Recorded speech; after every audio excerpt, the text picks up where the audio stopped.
Hey guys, and welcome back to the channel for the shop update of the day. So, the red bike is done. We finished that up today. Jamie came by earlier.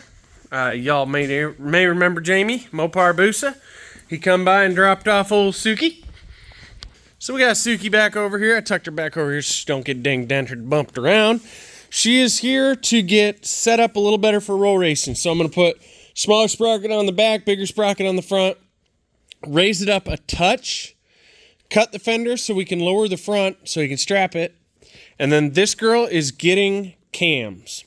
So it is getting Gen 2 cams, but it's getting dual Gen 2 intake cams, all right? He went ahead and picked those up from Dennis, the Motorhead. That should get rid of that ungodly amount of torque this thing has and help us move that up in the RPM and turn it into horsepower, okay? So we're going to lose a little torque, gain a lot of horsepower. That's the hopes and prayers. I'm hoping that somewhere around 40 pounds this thing makes 600. That would be really nice. I think the highest we went was 36 or 38 last time when we made the 557. I think 40 pounds is going to get us real close to where we need to be to make that 600 and be done with this girl. Then we're going to go out and do a little testing out in Mexico with a draggy and see if we can't get his 60 to 130 down to where I really want to see it. Let's see. Tomorrow, I'm going to take the red bike back, go grab the motor for Colts, and we're going to stuff the motor up in Colt's bike, get the turbo hung up on it, all that good jazz, and start mocking up the fuel system, get it all finalized out. The motor is done. So, in the meantime, we got to knock James Michael Murray out. He's been waiting the longest to anyone. So, Dennis come over, checked out what he needed for that, went home, put it all in a bag. Got to get swing arm bushings for this. I believe he ordered them, not sure. Swing arm bearings, sorry. The boss man, as always, is ready to rock and roll. This one's ready to rock and roll except for the clutches. Clutches will be here next week. Scotty's going to be putting the brakes on this hopefully this weekend. This one's going on the dyno after that gray one because that gray one was in front of it. The parts should be here to finish putting this together in the next few days. Probably next week I'll have this ready to go to the track. Back burner. And as you notice, there's one missing here. That would be Brian Dale's bike. I went ahead, pulled the flat stick off, put a freaking radial on it to get it ready for dyno. Now I'm going to clean up wiring on that, tidy it up, add what I need to add, upsize the purge solenoid, all that good jazz. I got the motor out, so oil leaks were the number one complaint. Well, there's a whole bunch of these bolts for the clutch cover that are stripped. And I noticed when we were at the track that there was a large amount of oil running down through back here and here. But I never could place where it was coming from. I'm pretty sure it has to do with that. You can see there is a gap big enough for me to stick my fingernail in there. So I'm pretty sure that's a big leak. We were pretty sure of that at the track. Also the hole there, but I don't think the hole is so much of the leak as much as that huge freaking gap. Now, I'm going to talk to Brian about that. I really think the best bet for this is just to externally freaking seal it. Honestly, it's going to be such a small leak. The biggest leak I found was I have not loosened these bolts. They managed to vibrate loose. These bolts I took out. But when I took them out, that was loose and flopping, and this was full of oil. Up here was full of oil. So that would be the puddle we were getting down the side and off the stator cover. That's where that always leaks to. But the leak on the back is definitely, I mean, you can stick a fingernail in there. Hold on. So that is a 13 thousandths gap to hit the bolt. All the way to the bolt. So I honestly don't know the best way to go about fixing that. The right way to fix it is to frickin' build that up and have this machine flat. But that is a huge endeavor. And I'm going to say that was pre-existing because Carlo said that this was pre-existing.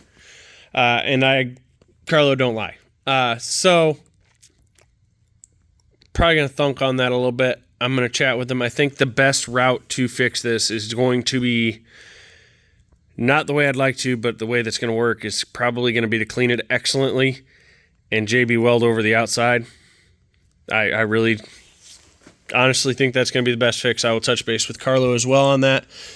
But somewhere in the past, not Carlo, someone obviously forgot a bolt somewhere when they were splitting this motor and tried to pop it apart with a screwdriver. If the cases don't just pop apart with a few taps from a freaking rubber mallet, you missed a bolt.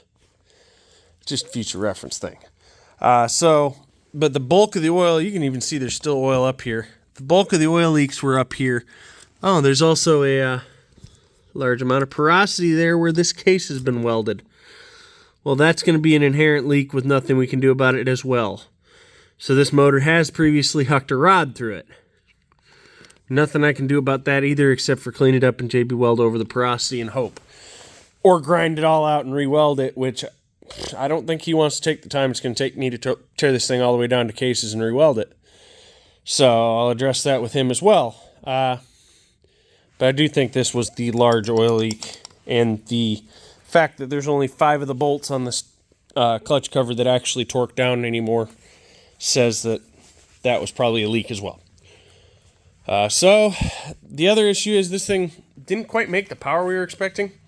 I thought it was cams. It's not cams. So I'm going to chat with Carlo and see what he wants to do. But the cam timing's right where he said it would be. It's beautiful. I have no reason to suspect that there's any assembly issues there. Carlo's a good builder. He knows what he's doing. He builds some really fast shit. So we'll see where we go with that. I'm going to change the oil before I stuff the bullet back in. But all this has to be tidied up front. This purge has to be mounted. I got to get a headlight, tail light. I did set up map switching for him. I'm going to have it on the tablet rather than a physical switch. But yeah, that's what we got going on. It's pretty simple. I am going to put a timing retard in it for 560 this year and shift early. We are going to change gearing because he is not geared at all for what we're doing. He is 1740. We're probably going to go like 1746 or probably 1745 or 1746. The red GS6R is done. Got that buttoned up today. That Busa, the fuel pump, the fuel pressure regulator I repaired. I went ahead and just drilled and tapped for a larger size bolt. I've done it before. It worked just great. It's no problem at all. So now I just need to put it back on the dyno and finish that all up. The only reason it's unloaded is so Dennis was here. He needed to rent the dyno. Gold member goes home tomorrow. So that's another one out of the way. And we have Jamie's wife's beautiful 2023 GSXR 750 with 43 miles on it. She cannot touch the ground. So, Brock's lowering link, slip the forks probably half an inch, and I'll get someone up here with a 30-inch inseam, and I want them to be able to touch with both feet comfortably, because she cannot touch it all. She is